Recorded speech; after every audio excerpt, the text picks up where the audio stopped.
Ok, salut, bienvenue à tout le monde, bienvenue à chacun et à chacune de vous. Effectivement, bienvenue sur notre chaîne où chaque mois nous envoyons certains cours sur des thématiques très intéressantes pour votre propre bien-être. Alors aujourd'hui, nous parlons de la maîtrise de votre temps. Voilà, nous allons vous montrer quelles sont les différentes pratiques que vous pouvez mettre en œuvre, des pratiques beaucoup plus efficaces pour mieux gérer votre temps. Donc, au niveau de l'introduction, il faut comprendre que la gestion du temps, c'est effectivement une compétence, voilà, qui est très très importante, que ce soit dans notre vie professionnelle, que ce soit également dans notre vie personnelle.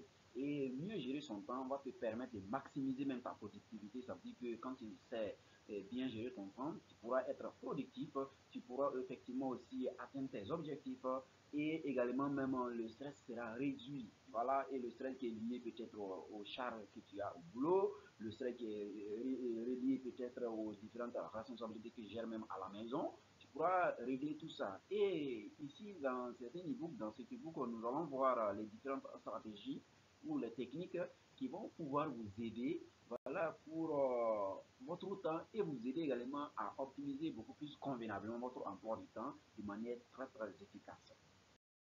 Donc, chapitre numéro un, nous allons voir voilà, comment comprendre effectivement l'importance même de la gestion du temps. Parce que vous savez très bien que quand on parle de gérer ton temps, il faut d'abord comprendre la gestion du temps. Comprendre convenablement la gestion du temps, ça signifie quoi, qu'est-ce qu'il faut faire, qu'est-ce qu'il ne faut pas faire pour pouvoir effectivement mieux gérer ton temps.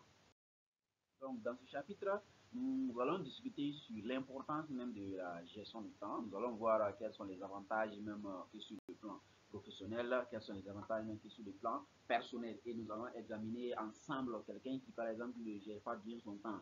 Quelles sont les différentes conséquences voilà, que la personne peut avoir voilà, par manque de bonne gestion également de son temps. Voilà. Et au niveau du chapitre numéro 2 maintenant, alors, au niveau du chapitre numéro 2, nous allons identifier vos objectifs et vos priorités. Voilà.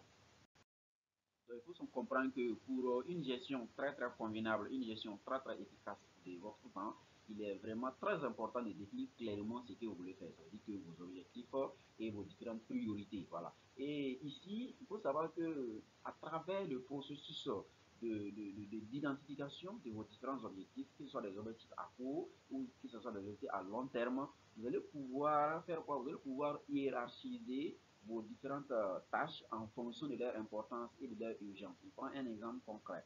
Ça veut dire que quand toi tu te lèves le matin, peut-être tu peux dire que ok, de 5h à 6h, je vais peut-être lire un livre et de 6h à 6h30, je vais faire le sport, de 7h30 à voilà, je vais maintenant me préparer pour aller au boulot et ainsi de suite. Donc ça veut dire qu'à mon retour, j'ai autre chose à faire. Donc pour pouvoir voilà, être, je peux dire, beaucoup plus productif, être beaucoup plus créatif, il va falloir que tu te rends compte de cet échelonnage-là, voilà, de ton temps, de cet échelonnage-là, de tes tâches, de tes activités. Voilà. Il ne faut pas te focaliser sur une seule activité qui est beaucoup plus moins importante que les autres. Donc, il faut s'intéresser aux différentes activités en fonction de leur importance.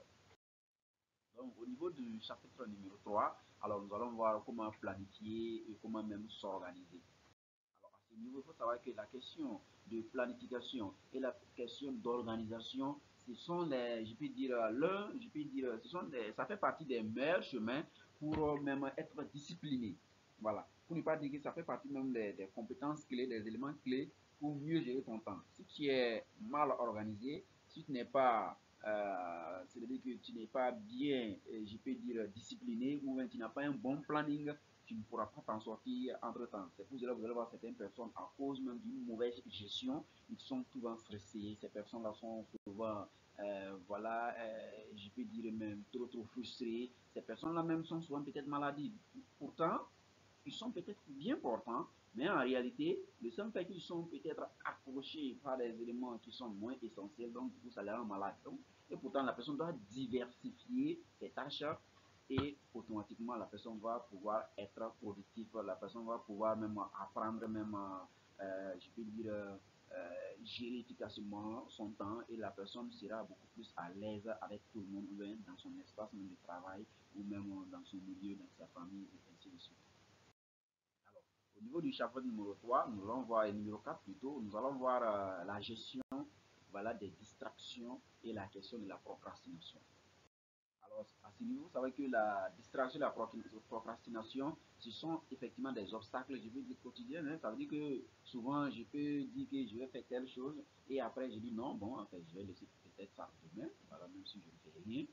Voilà, j'ai toujours mon temps pour le faire. C'est-à-dire que tu es en train de procrastiner. Et pourtant, si tu te dis, ok, même si je ne fais pas, même si je décide de le faire demain, et si je le fais aujourd'hui, c'est pas fini, je fais aujourd'hui très bien, et je passe à autre chose. Vous voyez un peu. Donc, ça veut dire que cela va te permettre efficacement de gagner non seulement en temps, mais cela va te permettre aussi d'avancer. Voilà. Et la question de distraction, souvent on est beaucoup plus voilà, accro aux réseaux sociaux. Voilà.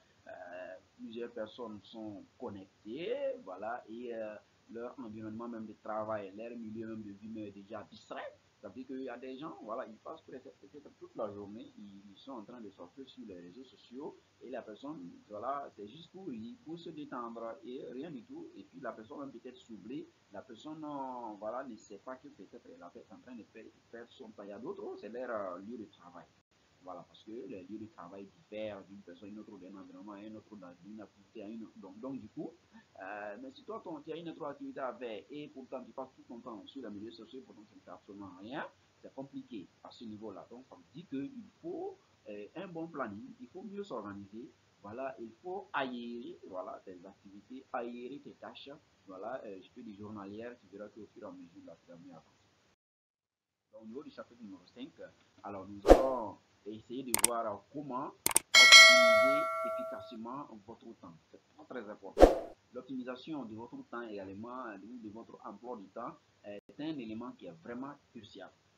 Donc, à ce niveau, vous savez que c'est notre dernier chapitre, effectivement, où il faut essayer de voir, d'examiner comment tu vas faire pour pouvoir fixer un emploi du temps. Ça veut dire que du matin jusqu'au soir, voilà ce que moi je vais faire. Donc, il faut diviser ça en plusieurs parties. C'est-à-dire faire ça peut-être en tableau si c'est la première fois, ou encore, voilà, faire ça comme tu veux, mais se débrouiller pour pouvoir suivre ça à la lettre. C'est très, très important parce que vous savez très bien que lorsque vous planifiez votre calendrier, je peux dire journalier, mais le calendrier même voilà, de la semaine ou bien mensuel, ainsi de suite.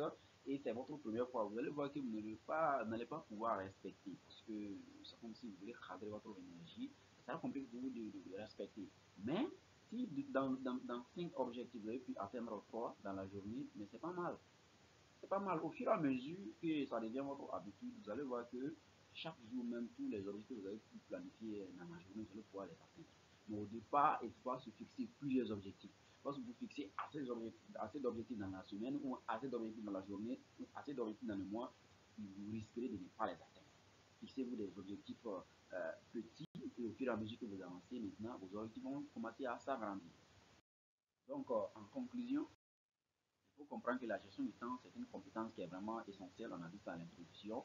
Voilà, parce que mieux gérer ton temps va te permettre d'être beaucoup plus efficace. Mieux gérer ton temps va te permettre voilà, d'appliquer beaucoup plus le professionnalisme dans ton travail. Mieux gérer ton temps va te permettre même de tout gagner. Donc voilà un peu ce que nous voulons partager avec vous voilà, concernant la gestion du temps. Si ce thème vous a beaucoup plu, ne vous souciez pas du tout. N'oubliez surtout pas également de laisser un like et de vous abonner, d'activer la cloche de notification pour que les jours à venir nous puissions également découvrir ensemble